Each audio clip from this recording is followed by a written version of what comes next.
The update function is a really powerful tool for applying values in the programmer to cues and presets. However, if you don't know what you're doing or move too quickly, you can really mess up your show fast. Let me go to an empty bank, like bank 11, for this example. First, I'm going to record a few cue lists. So I'm going to take my quantum profiles here. I'm going to take them to the at full preset, and I'm going to press record and record them to a cue. We're going to call it cue at full. I'll clear out my programmer by pressing clear twice, and I'm going to grab my quantum profiles, and I'm going to take them to the base and make them yellow. Then I'm going to record a cue, call it cue yellow base, and clear my programmer. Now I'm going to go ahead, I'm going to double click on my cue list here and hit play. I'm going to do that for both cue lists.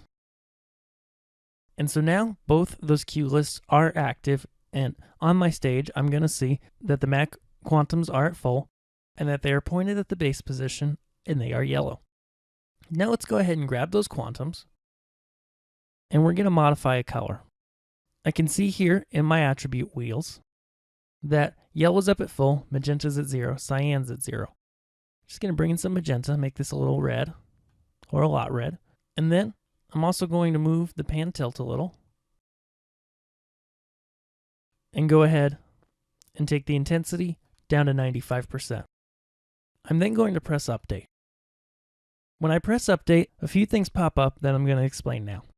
The first is the record options window here at the bottom. Much like recording cues, this allows us to filter out base values, effects values, and time, and also filter different parameter groups. However, you can see that only the parameter groups that I've touched in the programmer are listed here. The other ones are not selected. Similarly, we can use all of our other cue selectors as well. Up here at the top is unique to the update function window. What we're able to do here is look at the presets and cue lists that the console thinks we may have modified. Here on the right, we can see cue list 117, cue at full, we've modified, and we've also modified the cue yellow base because we adjusted the intensity down from full, and it's currently active in the cue at full. And then we've moved the fixtures a little bit and changed them from yellow to more of a red. So we've modified that second cue. On the left side are the presets. The console is noticing that we modified the yellow. The fixtures were in yellow, being actively output on that preset by the console. And now we've changed that. We didn't go to another preset, but we changed the hard value. So it's letting us know that we can select that to update that preset.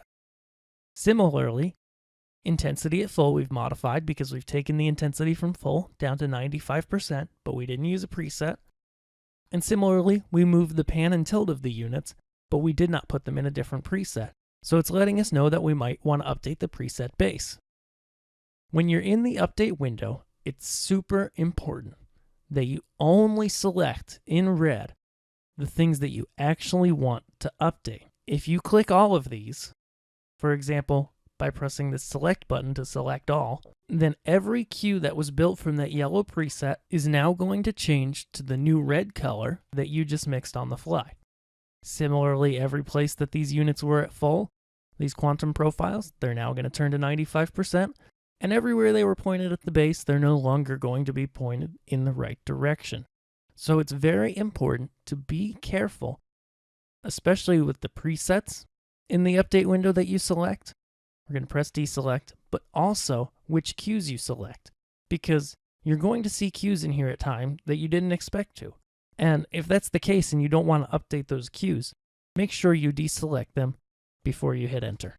Once you hit enter, the cues are going to be updated and now they are changed. So make sure to use the update function very carefully.